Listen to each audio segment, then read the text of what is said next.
সবাই পড়েন আমার সাথে, আউযু বিল্লাহি মিনাশ শাইতানির রাজীম, বিসমিল্লাহির রাহমানির রহিম। বিতাড়িত মরদুদ শয়তানের ওয়াসওয়াসা থেকে আল্লাহর কাছে পানাহ চাই।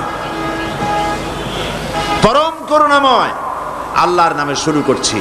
আল্লাহ পাক যেন আমাদেরকে আলোচনায় বরকত দান করেন, বলি আমিন।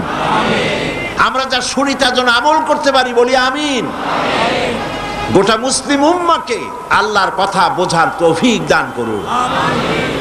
আল্লাহ পাক বলছেন, ইয়া আইয়ুহাল্লাযীনা আমানু দুখুলু ফিস-সিলমি কাফা ওয়ালা তাত্তাবিউ খুতুওয়াতিশ শাইতান ইন্নাহু লাকুম আদুউম মুবিন।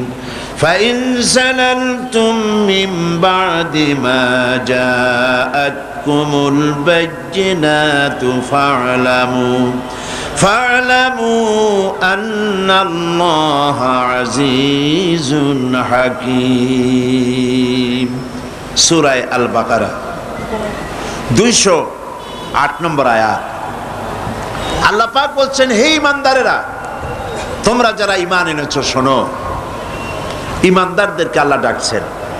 আল্লাহ পাক তার খেতাব কোন সময় হয় ইয়া আইয়ুহান নাস, হে মানব মণ্ডলী, ইয়া আইয়ুহাল কাফিরুন, হে কাফেরেরা। আল্লাহ পাক এইভাবে বিভিন্ন সময় বিভিন্ন খেতাব করেন, কোরআন শরীফে করেছেন। এই আয়াতের মুখাতিব, এই আয়াতে আল্লাহ পাক সম্বোধন করছেন কাদেরকে বলুন? মুমিনদেরকে। তোমরা যারা ঈমান এনেছো, তোমরা যারা পড়েছো লা ইলাহা ইল্লাল্লাহু মুহাম্মাদুর রাসূলুল্লাহ, এটা কমাইতে হবে। তোমরা যারা এই কালেমা পড়েছো, ঈমানের দাবি করেছো, শোনো। উদখুলু ফিস-সিলমি কাফা, সিলমের ভিতরে পরিপূর্ণভাবে পূর্ণাঙ্গ রূপে সিলমের মধ্যে দাখিল হয়ে যাও, ইসলামের মধ্যে পরিপূর্ণরূপে প্রবেশ করো। ওয়ালা তাত্তাবিউ খুতুওয়াতিশ শাইতান ইন্নাহু লাকুম আদুউম মুবিন। আর শয়তানের পদাঙ্ক অনুসরণ করো না, নিশ্চয়ই মনে রেখে দিও শয়তান তোমাদের প্রকাশ্য দুশমন।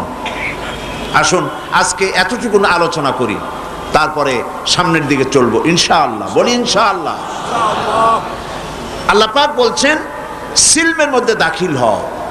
সিলমুন ইসলামের মূল উৎপত্তি শব্দ, মাদ্দা, অরিজিন, সেটা হলো সিলমুন। সিলমুন শব্দের অর্থ হচ্ছে আপোষ রফা করা। আপোষ রফা করো, সিলমের মধ্যে দাখিল হও, অর্থাৎ সারেন্ডার হও, আত্মসমর্পণ করো। মুমিনদেরকে বলা হচ্ছে আত্মসমর্পণ কার কাছে? ইসলামকে বলা হয় শান্তির ধর্ম, বলা হয় কিনা? প্রায় লোকেরা বলে ইসলাম হলো শান্তির ধর্ম, কিন্তু শান্তির ধর্ম এটা একটি আপেক্ষিক কথা। ইসলাম শান্তির ধর্ম ঠিক, কিন্তু শর্ত সাপেক্ষ। সিলমের মধ্যে যারা আত্মসমর্পণকারী, ইসলাম তাদের জন্য শান্তির ধর্ম। কথা বুঝতে পেরেছেন? এই জন্য সিলমের মধ্যে দাখিল হও, আত্মসমর্পণ করো। এই আত্মসমর্পণের কথা দেখুন আল্লাহ পাক শিখাচ্ছেন। দেখো আত্মসমর্পণ কাকে বলে, কোরআনের এক আয়াতের ব্যাখ্যা আর এক আয়াত। এই জন্য কোরআন শরীফের উত্তম তাফসীর হচ্ছে কোরআন দিয়ে কোরআনের তাফসীর করা। আমরা সেই চেষ্টাই করি, কোরআন দিয়ে কোরআনের তাফসীর।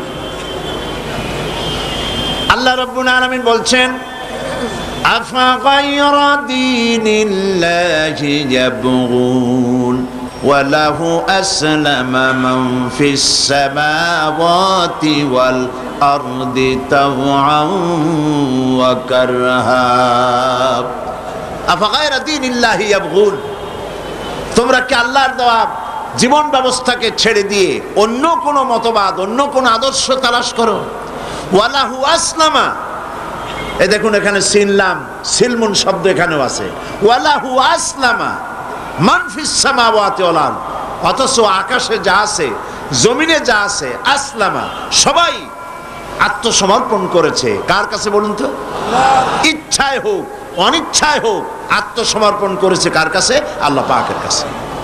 সূর্যের দিকে তাকায় দেখেন, চন্দ্রের তাকে চাঁদের ক্ষমতা নাই, দিনের বেলায় উদিত হয়ে সূর্যের আলোকে কমায় দেয়, আবার সূর্যের ক্ষমতা নাই পশ্চিম দিক থেকে উদিত হয়, অথবা রাতের বেলায় এসে বাংলাদেশের জমিনে রাতের বেলায় উদিত হয়, এ ক্ষমতা নাই। চন্দ্র একে অপরকে অতিক্রম করতে পারে না, কেউ কাউকে বাধাও দিতে পারে না।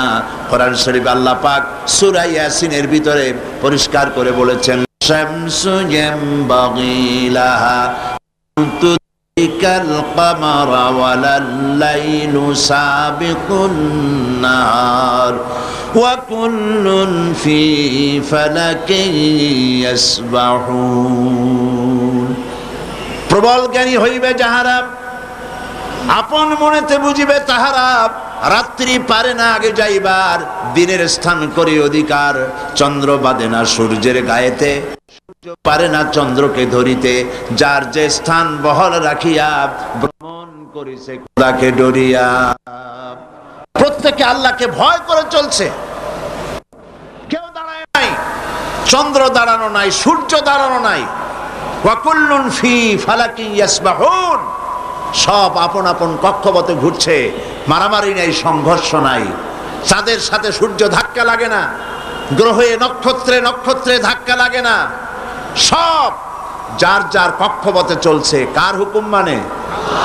আল্লাহ পাক বলছেন ওয়ালাহু আসলামা, সব আনুগত্যের মস্তক আমার সামনে নত করে দিয়েছে। সুবহানাল্লাহ বলবেন না? মহাশূন্যের দিকে তাকিয়ে দেখুন একই অবস্থা। জঙ্গলের ভিতরে তাকিয়ে দেখেন, সেখানেও জঙ্গলি প্রাণীরা আল্লাহর আইনে চলতেছে, সেখানেও আল্লাহর আইন ভঙ্গ করা হচ্ছে না। সমুদ্রের ভিতরে, দরিয়ার ভিতরে যত জলচর প্রাণী আছে সবগুলি যার যার আপন আপন পথে পথে চলছে, মারামারি নাই, সংঘর্ষ নাই। ওয়ালাহু আসলামা, যা কিছু আছে আকাশে, যা কিছু আছে জমিনে, সব আল্লাহর সামনে মাথা নত করে দিয়েছে। সুবহানাল্লাহ, সব আল্লাহর আইন মেনে চলছে। ওয়ালাহু আসলামা মান ফিস সামাওয়াতি ওয়াল আরদ। সারেন্ডার করো, সারেন্ডার করো, আত্মসমর্পিত হও। মুমিনদের কাছে আল্লাহ পাকের এটাই হচ্ছে হুকুম, অর্ডার। এই সারেন্ডারের নমুনা, আত্মসমর্পণের নমুনা আল্লাহ পাক এই জাতির পিতাকে দিয়ে আল্লাহ পাক দুনিয়ার মানুষকে শিখাইছেন আত্মসমর্পণ কারে বলে। এই জাতির পিতাকে দিয়ে আল্লাহ পাক বুঝাইছেন। কে জাতির পিতা? কে জাতির পিতা? এ ব্যাপারে কোনো আপোষ নাই, বিতর্কও নাই, ঠিক কিনা বলেন? মুসলমানদের জাতির পিতা নিয়ে কোনো বিতর্ক নাই, কোন আপোষ নাই। হযরত ইব্রাহিম আলাইহিস সালামকে আল্লাহ পাক বলেছেন আসলিম, সারেন্ডার করো, আত্মসমর্পণ করো। হযরত ইব্রাহিম আলাইহিস সালাম কোনো প্রশ্ন করেন নাই কোন ব্যাপারে আত্মসমর্পণ করব, কি ব্যাপারে করব, কোনো প্রশ্ন করেন নাই। হযরত ইব্রাহিম তার রবের পক্ষ থেকে যখন বলা হয়েছে আত্মসমর্পণ করো, সারেন্ডার করো, তিনি সঙ্গে সঙ্গে জবাব দিয়েছেন আসলামতু লিরাব্বিল আলামিন। বিনা বাক্য ব্যয়, কোনো প্রশ্ন ছাড়াই সারেন্ডার হয়ে গেলাম, মাথা নত করে দিলাম। সুবহানাল্লাহ, মাথা নত করে দিলাম। কারে বলে আত্মসমর্পণ? আত্মসমর্পণের নমুনা, মুসলমান হওয়ার নমুনা। মুসলমান মানেই তো হচ্ছে আত্মসমর্পণ করা। আল্লাহ যা বলেন সেইটা, আল্লাহ যা নিষেধ করেছেন সেটা থেকে ফিরতে হবে, আল্লাহ যা অর্ডার করেছেন সেটা মানতে হবে। আমরা কি তা করি? আমরা কি তা করি? সেই জন্য আল্লাহ পাক বলছেন মুমিনেরা ঈমানের দাবি তো করছো, কিন্তু ইসলামের পুরোপুরি দাখিল হও নাই। ইসলামের মধ্যে পরিপূর্ণভাবে দাখিল হতে হবে। বললেই হবে না আমি আল্লাহর উপর ঈমান এনেছি। কোরআনে কারীমের প্রথম রুকুতে আল্লাহ পাক বলেছেন ومن الناس من يقول آمنا بالله وباليوم الآخر وما هم بمؤمنين। লোকেদের মধ্যে এমন অনেক লোক আছে যারা বলে আল্লাহর প্রতি ঈমান এনেছি, পরকালের উপরে বিশ্বাস করেছি। আল্লাহ পাক বলছেন ওমা হুম বিমুমিনিন, এরা মুমিন না। কেন বললেন এই কথা? এই জন্য বলেছেন এদের মুখের কথার সাথে কাজের কোনো মিল নাই। এই জন্য আসলামা উদখুলু ফিস সিলমি কাফা, পরিপূর্ণভাবে দাখিল হও, আল্লাহর হুকুমের সামনে মাথা নত করো। এই মাথা নত করার দৃষ্টান্ত আল্লাহ পাক দেখালেন। হযরত ইব্রাহিম আলাইহিস সালামকে আল্লাহ পাক অর্ডার করলেন ছেলেকে জবাহ করার জন্য। কোরআন শরীফের মধ্যে আল্লাহ পাক পরিষ্কার করে বলেছেন, কোনো উপন্যাসের কথা নয়, কোনো গল্প নয়, ইতিহাসের কথা নয়, আল্লাহ পাকের নিজের কথা। আর কদিন পরেই কোরবানির ঈদ আসতেছে। আল্লাহ পাক হযরত ইব্রাহিম আলাইহিস সালামকে হুকুম করলেন ছেলে কোরবানি করার জন্য। আর হযরত ইব্রাহিম হযরত ইসমাঈলকে তারকে শোনালেন, ইয়া বুনাইয়া ইন্নী আরা ফিল মানামি আন্নী আযবাহুক ফানজুর মাযা তারা। হে কলিজার টুকরা সন্তান, আমি স্বপ্ন দেখেছি যে আমি তোমাকে জবাহ করছি। ফানজুর মাযা তারা, এখন তোমার মত রায় কি, অভিমত কি, শোনাও আমাকে। তিনি কি বলছিলেন? হযরত ইসমাঈল বলছিলেন যে আপনি এতদিন পর্যন্ত আমার মায়ের খবর রাখেন নাই, আমার খবর রাখেন নাই, আমাদের ফালায় গেছেন মরুভূমির মধ্যে, পানি খাবার কিচ্ছু দেন নাই, আজকে জবাহ করতে আসছেন কোন অধিকারে? একথা বলেছেন? বলেছেন? বরং তিনি হযরত ইসমাঈল হযরত ইব্রাহিম যেটা করলেন সেটাও তিনি আল্লাহর সামনে মাথা নত করলেন, ঠিক কিনা? হযরত ইসমাঈল যেটা করলেন সেটাও তিনি আল্লাহর সামনে মাথা নত করেছেন। হযরত ইসমাঈল বললেন, ইয়া আবাতি ফাআল মা তুমারু সাতাজিদুনি ইনশাআল্লাহু মিনাস সাবিরিন। ইয়া আবাতি ফাআল, হে পিতা আপনি তাই করুন, মা তুমার, যে বিষয়ে আপনাকে আদেশ করা হয়েছে। লক্ষ্য করুন, ইব্রাহিম আলাইহিস সালাম বলেছেন আমি স্বপ্নে দেখছি, আমি স্বপ্ন দেখেছি আমি তোমাকে যেন জবাহ করছি। আর হযরত ইসমাঈল বললেন আপনি যে আদিষ্ট হয়েছেন তাই করেন। তার মানে ইসমাঈল বুঝতে পেরেছেন পয়গম্বরের স্বপ্ন স্বপ্ন নয়, এটা আল্লাহর ওহী, হুকুম। জবাহ করেন, আমাকে আপনি ধৈর্যধারীদের মধ্যে পাবেন। এখন দেখেন এই যে উদখুলু ফিস সিলমি কাফা, এই সিলমুন শব্দ ওখানে এসেছে। আল্লাহ পাক বলছেন ফালাম্মা আসলামা ওয়া তাল্লাহু লিল জাবিন। ফালাম্মা আসলামা, যখন দুজনই রাজি হয়ে গেছে, আত্মসমর্পণ করেছে। কোন দুজন? হযরত ইব্রাহিম আর হযরত ইসমাঈল দুজনই আত্মসমর্পণ করে দিয়েছেন আল্লাহর সামনে এবং ঘাড় কাত করেছেন। সেই ঘটনা বলার উদ্দেশ্য আমার না, আমার বলার উদ্দেশ্য আত্মসমর্পণ করা। উদখুলু ফিস সিলমি কাফা, ইসলামের মধ্যে, সিলমের মধ্যে পরিপূর্ণ দাখিল হও, আত্মসমর্পণ করো কমপ্লিটলি, কোনো শর্ত ছাড়াই। তার অর্থ হচ্ছে আপনার এবং আমার নিজের মর্জি মোতাবেক কোনো কাজ করতে পারবো না, সবটাই আল্লাহর হুকুম মতো করতে হবে। এর নাম মুসলমান। এর নাম কি? মুসলমান। আপনার ইচ্ছা আপনি কিছু করতে পারবেন না, করবেন কার ইচ্ছা মতো? আল্লাহ পাকের ইচ্ছা মতো করতে হবে।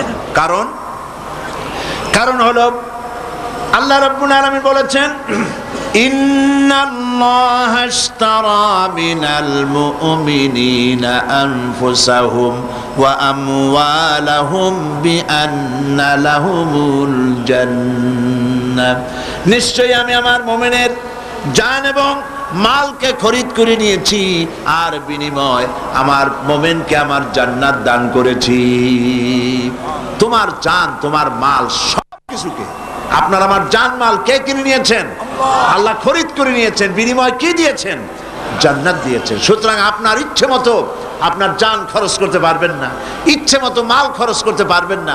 এই মাল আর জান খরচ করার পেছনে আল্লাহর রেজামন্দি আছে কিনা, আল্লাহর খুশি আছে কিনা, ওইটা বুঝে সেই রাস্তা করতে হবে। ইচ্ছে করলেই যেখানে সেখানে চাঁদা দিতে পারবেন না, ইচ্ছে করলেই যেখানে সেখানে অর্থ খরচ করতে পারবেন না, ইচ্ছে করলেই যেখানে সেখানে জীবন দিতে পারবেন না। মুসলমান যে ব্যক্তি কালেমা যে পড়েছে তার জীবনকে দুই ভাগ করার কোনো উপায় নাই। আমরা তো দুই ভাগ অনেকে করে ফেলেছি। মুসলমান তার জীবনকে ইতিমধ্যেই দুই ভাগ করে ফেলেছে। একদিকে আল্লাহর কথা মতো নামাজ, রোজা, হজ, যাকাত, আর একদিকে অর্থনীতি, সমাজনীতি, রাজনীতি, নির্বাচন, ভোট, ইলেকশন যা কিছু আছে সব আলাদা।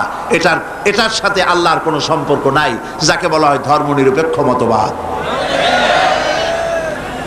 মানে শয়তান, তার তো কিছু কাজ করা লাগবে। শয়তান তো প্রথম দিনই আসছে পৃথিবীতেই ওয়াদা করে আদম আলাইহিস সালামের সাথে সে উল্টা করবে। আল্লাহ পাক দিয়েছেন খেলাফত, আর এই খেলাফতের উল্টা করার জন্য শয়তান এসেছে। আল্লাহ দিয়েছেন যাকাত, শয়তান তৈরি করেছে সুদ। কথা বুঝতে পেরেছেন? আল্লাহ দিয়েছেন কি? যাকাত, অর্থনৈতিক প্রবৃদ্ধির জন্য, অর্থনৈতিক উন্নতির জন্য, মানুষকে খেয়ে পরে বাঁচার জন্য, সুখের জন্য, সমৃদ্ধির জন্য, অর্থনৈতিক ইকোনমিক ইকুয়ালিটির জন্য আল্লাহ পাক দিয়েছেন যাকাত। শয়তানের মোকাবেলায় তৈরি করেছে সুদ। আল্লাহ দিয়েছেন ইসলাম, আর শয়তান তৈরি করেছে ধর্মনিরপেক্ষ মতবাদ। ধর্মনিরপেক্ষ মতবাদের স্রষ্টা কে? বলেন কে? শয়তান। এই ধর্মনিরপেক্ষ মতবাদ সম্পর্কে আমি আলোচনা করব ইনশাআল্লাহ। তো আল্লাহ পাক দিয়েছেন ইসলাম, ইসলামের মধ্যে দাখিল হও, এবং ইসলামের মধ্যে দাখিল হওয়ার অর্থই হচ্ছে পূর্ণাঙ্গ ইসলামকে মেনে নেওয়া, তাহলেই শান্তি আসবে। শুধু নামাজ, রোজা, হজ, যাকাত করলেই শান্তি আসবে না, পরিপূর্ণ ইসলাম মানতে হবে। কথা বুঝতে পেরেছেন? পরিপূর্ণ ইসলাম মানলে তখনই শান্তি আসবে, এর আগ পর্যন্ত আসবে না। সন্ত্রাস বন্ধ হবে না, দুর্নীতি বন্ধ হবে না, মারামারি কাটাকাটি বন্ধ হবে না, যতক্ষণ পর্যন্ত পূর্ণাঙ্গ ইসলাম মুসলমানেরা গ্রহণ না করে। সেই হাদিসের কথা কয়েকবার বলেছি, আজও মনে এলো। হযরতে খাব্বাব বিন আল-আরিত রাদিয়াল্লাহু তাআলা আনহু তিনি বলছেন, আমরা নবী করিম সাল্লাল্লাহু আলাইহি সাল্লামের কাছে গেলাম। ওয়ান খাব্বাব বিন আল-আরিত রাদিয়াল্লাহু তাআলা আনহু আন্নাহু قال শাকাউনা ইলা রাসূলিল্লাহি সাল্লাল্লাহু আলাইহি ওয়াসাল্লাম ওয়া হুয়া মুতাওয়াসসাদুন বুরদাতুন লাহু ফি জিল্লিল কাবা। তিনি বললেন, আমরা নবী করিম সাল্লাল্লাহু আলাইহি ওয়াসাল্লামের কাছে গেলাম, যে দেখি নবীজি কাবা শরীফের ছায়ায় চাদর মুড়ি দিয়ে আরাম ফরমাচ্ছেন। আমরা কাছে গিয়ে বললাম, আলা তাস্তানসিরু লানা আলা তাদউ লানা ইয়া রাসূলুল্লাহ, হে রাসূল, আপনি কি আমাদের জন্য আল্লাহর কাছে সাহায্য প্রার্থনা করবেন না? আপনি কি আমাদের জন্য আল্লাহর কাছে দোয়া করবেন না? আমরা তো মার খেতে খেতে হয়ে গেলাম। আমাদের খাব্বাবকে তারা মারছে, খুবাইবকে মারছে, আম্মারকে, সোয়েবকে, বেলালকে মেরে শেষ করে ফেলছে। খাবার নাই, পরার নাই, কত কষ্ট আমাদের। নবীজি উঠে বসলেন, বুখারীর হাদিস। নবীজি উঠে বসলেন, বললেন, খাব্বাব শোনো, শোনো খাব্বাব, তোমাদের আগে এই পৃথিবীতে দ্বীনের দাওয়াত দিতে যারা এসেছিলেন, ইসলামের দাওয়াত দিতে যারা এসেছিলেন, তাদেরকে ধরা হতো, ফায়ুখাজুর রাজুল, তাদেরকে সমকালীন রাষ্ট্রশক্তি তাদের ধরত, ফায়ুহফারু লাহু ফিল আরদ, এবং তার জন্য জমিনের মধ্যে গর্ত খনন করা হতো, ফায়ুজআলু ফিহা, এরপরে সেই গর্তের ভিতরে তাকে কোমর পর্যন্ত ডাবায় দেওয়া হতো, সুম্মা ইউতা বিল মানশার, এরপরে করাত আনা হতো, ফায়ুদাউ আলা রাসিহি, এরপরে এই করাতটা তার মাথার উপরে রাখা হতো, ফায়ুজআলু নিসফাইন, করাত দিয়ে চিরে জীবিত মানুষটাকে দ্বিখণ্ডিত করে ফেলা হতো। মা ইয়াসুদ্দুহু যালিকা আন দীনিহি, এত কষ্ট দেওয়ার পরেও একজন ইসলামের দায়ীকে তারা ইসলামের রাস্তা থেকে এক চুলও সরাইতে পারে নাই। আল্লাহর নবী বলেন, শোনো খাব্বাব, ওয়াল্লাহি লা ইউতাম্মান্নাল্লাহু হাযাল আমরা হাত্তা ইয়াসিরুর রাকিবা মিন সানা ইলা হাজারামাউত।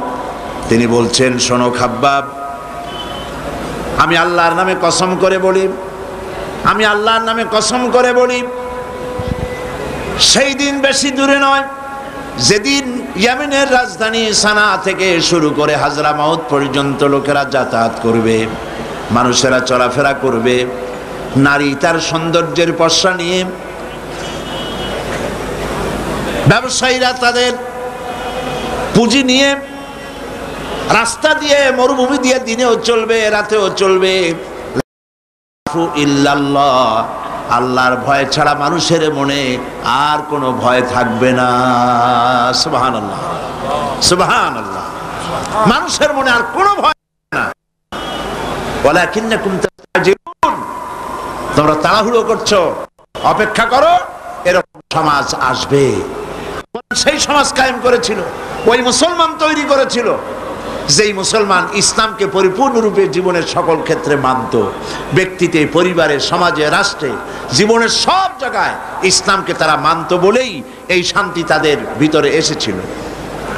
এই জন্য আল্লাহ পাক বলছেন, ইয়া আইয়ুহাল্লাযীনা আমানু দুখুলু ফিস-সিলমি কাফা, ও বিশ্বাসীরা, তোমরা যারা ঈমান এনেছো, শোনো, ইসলামের ভিতরে, সিলমের মধ্যে পরিপূর্ণরূপে দাখিল হয়ে যাও। একটু আটটু নয়, পরিপূর্ণরূপে দাখিল হয়ে যাও। সেটা কিভাবে? আল্লাহ পাক কোরআনের মধ্যে অন্যত্র বলেছেন, বলো, কুল ইন্না সলাতি ওয়া নুসুকি ওয়া মাহইয়ায়া ওয়া মামাতি লিল্লাহি রাব্বিল আলামিন। পড়েন সবাই, ইন্না সলাতি ওয়া নুসুকি ওয়া মাহইয়ায়া ওয়া মামাতি লিল্লাহি রাব্বিল আলামিন। বলো, ইন্না সলাতি, নিশ্চয় আমার নামাজ, আমার কোরবানি, আমার হায়াত, আমার মত সব আল্লাহর জন্য। কার জন্যে? আল্লাহর জন্য। সবটা আল্লাহর জন্য। আমার হায়াত, আমার মত, আমার নামাজ, আমার বেঁচে থাকা, আমার মরে যাওয়া সব আল্লাহর জন্য। জীবনের কোনো একটি অংশ আপনি আলাদা করতে পারবেন না আল্লাহর হুকুম থেকে। আপনি যখনই পড়েছেন লা ইলাহা ইল্লাল্লাহ, তখন ইমানের এই দড়ি দিয়ে হাত পা সব বান্ধা হয়ে গেছে। সুবহানাল্লাহ বলেন। প্রশ্ন করতে পারেন, কেউ প্রশ্ন তুলতে পারে যে লা ইলাহা ইল্লাল্লাহর অর্থ হলো আল্লাহ ছাড়া কোনো ইলাহ নাই, মুহাম্মদ সাল্লাল্লাহু আলাইহি ওয়াসাল্লাম আল্লাহর প্রেরিত রাসূল। এইটুকুন কথা বললে পরে আমার নামাজ, রোজা, হজ, যাকাত, আমার ব্যবসা বাণিজ্য, চলাফেরা, ওঠা বসা, অর্থনীতি, রাজনীতি, গোষ্ঠীযুদ্ধা, এইটার সাথে বাঁধিয়া গেল কেমনে? প্রশ্ন উঠতে পারে। এটা আমি এইভাবে বুঝাই, দৃষ্টান্তটা এভাবে দেই।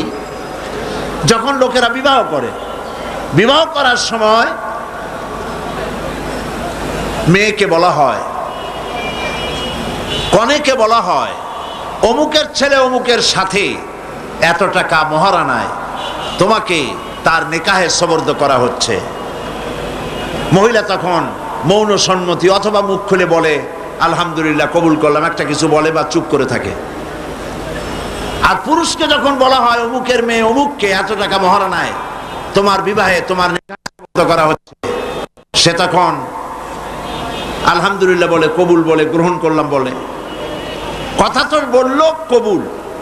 এখন দেখুন, কিছুদিন যাওয়ার পর যদি ওই মেয়ে লোকটি, স্ত্রী, সে যদি বলে যে আমার কাপড় ছিঁড়ে গেছে, কাপড় এনে দাও, আমি অসুস্থ হয়েছি, আমাকে চিকিৎসা করাও, আমি বাপের বাড়ি যাব, খরচ দাও, ইত্যাদি যদি বলে।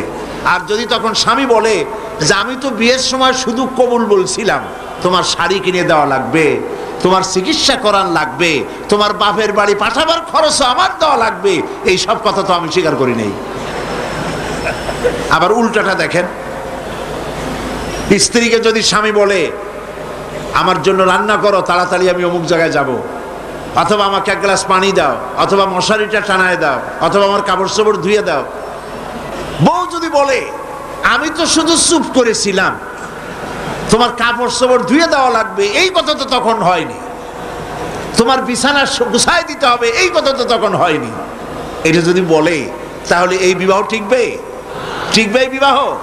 অর্থটা কি দাঁড়ালো? অর্থ দাঁড়ালো এই বিবাহ বন্ধনের সময় মহিলাটি যে মৌন সম্মতি দিয়েছেন আর পুরুষটি যে কবুল বলেছেন, আলহামদুলিল্লাহ বলেছেন, এই কবুলের মধ্যে স্বামী স্ত্রীর উভয়ের সুখ, সৌন্দর্য, শান্তি, নিরাপত্তা, আদান প্রদান, যা কিছু সব, খাওয়া পরা, বিছানা ইত্যাদি সব এই কথার মধ্যে এসে গিয়েছে।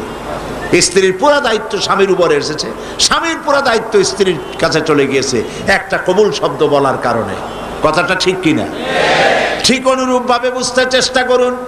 যখন আপনি মনে মনে বিশ্বাস করে মুখ দ্বারা যখন উচ্চারণ করেছেন লা ইলাহা ইল্লাল্লাহ, সবাই পড়েন লা ইলাহা ইল্লাল্লাহু মুহাম্মাদুর রাসূলুল্লাহ, এই কালেমা মুখ দিয়ে যখন উচ্চারণ করেছেন, কোনো ইলাহ নাই, আইনদাতা নাই, বিধানদাতা নাই, শাসনকর্তা নাই, কেউ নাই আল্লাহ ছাড়া।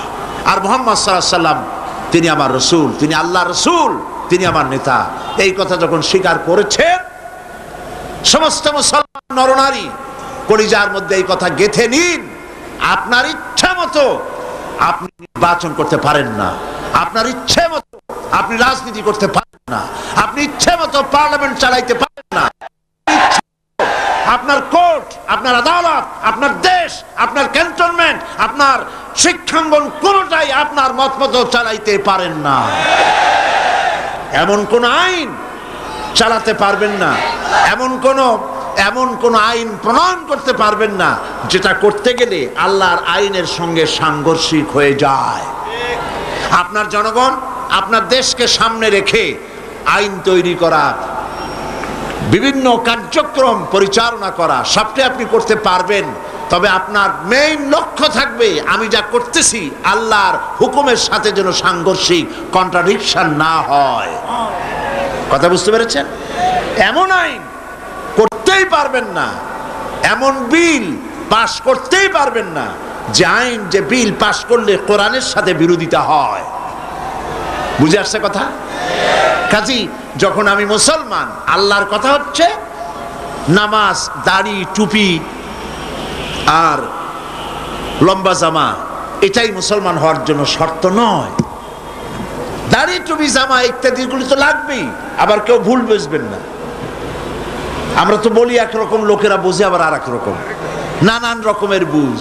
হয়তো বলেই বসবে, সাইদি সাহেব গত রাত্রে ওয়াজ করেছেন, কালকে হয়তো পত্রিকায় দেখা যাবে, কোন পত্রিকার শরীফে লাগবে যে উনি বলেছেন দাড়ি, টুপি এগুলা কোনো বেহুদা জিনিস, লাগবেই না। কথা তো এটা না, কথা হচ্ছে দাড়ি টুপি লাগবে, যেমন পুলিশের ইউনিফর্ম লাগবে। কথা বুঝছেন? এখন পুলিশের ইউনিফর্ম, বিডিআর এর ইউনিফর্ম, আর্মির ইউনিফর্ম, দেখছেন না ইউনিফর্ম,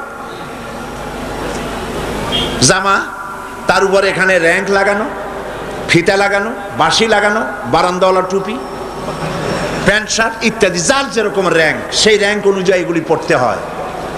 এখন কোন আর্মি, কোন বিডিআর, কোন পুলিশ মনে করলো যে আমি ইউনিফর্ম যখন পরেছি তখন আর অসুবিধা কি, সে শুয়ে শুয়ে সিগারেট টানতেছে অথবা গল্প করতেছে, সীমান্তে দামামা বেজে উঠেছে, সরকারের পক্ষ থেকে অর্ডার করা হয়েছে সীমান্তে চলে যাও সবাই, সমস্ত সেনাবাহিনী, বিডিআর, এয়ারফোর্স, নেভাল ফোর্স সব যুদ্ধের জন্য প্রস্তুতি নাও।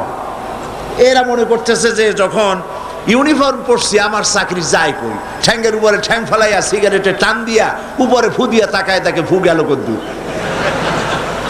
চাকরি থাকবে? চাকরি থাকবে না। আবার ইউনিফর্ম ছাড়া যদি যুদ্ধে লাফায় পড়ে, মার খাওয়া ছাড়া পথ আছে? ইউনিফর্ম ছাড়া যদি দাবি করে আমি বিডিআর পুলিশ, প্রথমে তো ধোলাই হবে ভালো করে, তারপরে চিন্তা করবে যে লোকটা আসলে বিডিআর বা পুলিশ কিনা, ঠিক না? সেই জন্য ইউনিফর্ম প্রয়োজন, ইউনিফর্মের সাথে তার কাজটাও প্রয়োজন। কথা বুঝতে পেরেছেন? ইউনিফর্ম হচ্ছে তার পরিচিতি। এখন ইউনিফর্ম পড়েছে, দাড়ি আছে, টুপি আছে, জামা আছে, বাড়ি আছে, সব আছে, কিন্তু ব্যবসা করে ওজনে কম দেয় এমন দেওয়া, এরকম আর কম কেউ দিতে পারে না।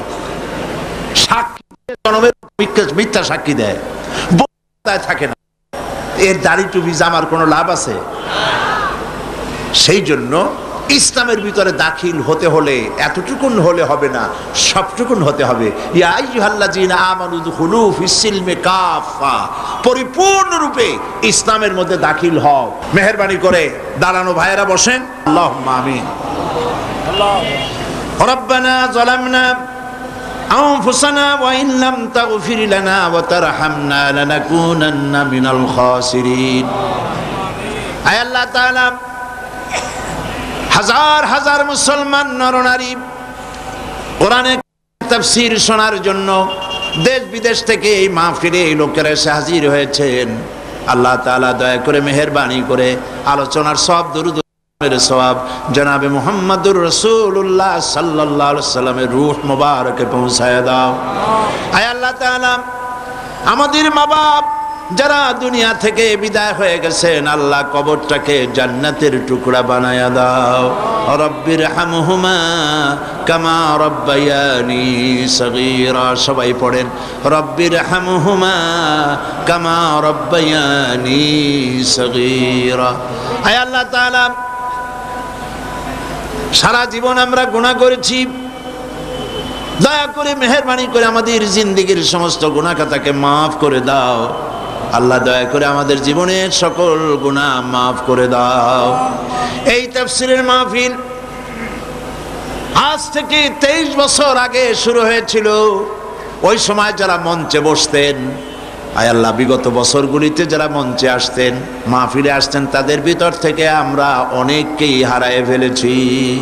রব্বুল আলামিন, এই মঞ্চে বাইতুস সরবের পীর সাহেব থাকতেন, তিনি আজ দুনিয়ায় নাই। মাওলানা সিদ্দিক আজাদ সাহেব থাকতেন, তিনিও নাই। হযরত মাওলানা আব্দুল আহাদ আল মাদানী আওলাদ রাসূল, তিনিও নাই। গারাঙ্গিয়ার পীর সাহেবও নাই। কত আলেম ওলামা আসতেন, সকলের নাম মনেও নাই। আল্লাহ, যারা এই তাফসীরের মাহফিলে শরীক হতেন, আজ যারা বেঁচে নাই, সকলকে জান্নাতুল ফিরদাউসের মেহমান বানায়া নাও। রব্বুল আলামিন, এই তাফসীরের মাহফিল আমরা থাকবো না, কিন্তু কিয়ামত পর্যন্ত চট্টগ্রামকে তাফসীরের মাহফিল দিয়ে আল্লাহ তুমি ধন্য করে রেখো। আল্লাহ তাআলা, লক্ষ লক্ষ টাকা এই মাহফিলে খরচ হয়। রব্বুল আলামিন, কোথা থেকে টাকা আসবে আমরা জানি না। মাওলানা শামসুদ্দিন সাহেব, আল্লাহ তুমি তার দৃষ্টি শক্তি নিয়ে গেছো। আল্লাহ, চৌকালা মানুষরা যা পারে না, চোখ নিয়েও তাকে দিয়ে সেই নিতেছো। আল্লাহ তাআলা, তিনি যেন পেরেশান বোধ না করেন। তোমার বান্দাদের দিল গলায় দাও, বান্দীদের দিল গলায় দাও। এই মাহফিলে যত টাকা দরকার, একটা টাকাও যেন বাকি থাকে না, পেরেশানি যেন তারা হন না। আল্লাহ পাক, তুমি দয়া করে মেহেরবানি করে মানুষকে এই মাহফিল উপলক্ষে বিপুল পরিমাণ দান সদকা করার তৌফিক দান করে দাও। আল্লাহ তাআলা, দেশ বিদেশ থেকে কত মানুষ যে দোয়া চেয়েছে তুমি জানো। আল্লাহ, তাদের যে যে কারণে দোয়া চেয়েছে, সকলের নেক দোয়া আল্লাহ তুমি কবুল করো। রব্বুল আলামিন, আরো 4 দিন এই মাঠে কোরআনে কারীমের তাফসীর করার, বয়ান করার তৌফিক যারা করবে তাদের তৌফিক দাও। মানুষ যে কথা বললে বোঝে সেই কথা বলাও।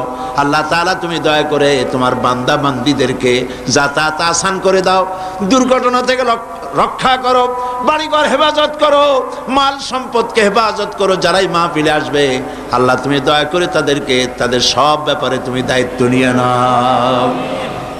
আল্লাহ তাআলা, এই মাহফিল যারা সাহায্য করেছেন, করবেন, পরামর্শ দেন, কষ্ট করেন, সকলকে কবুল করো।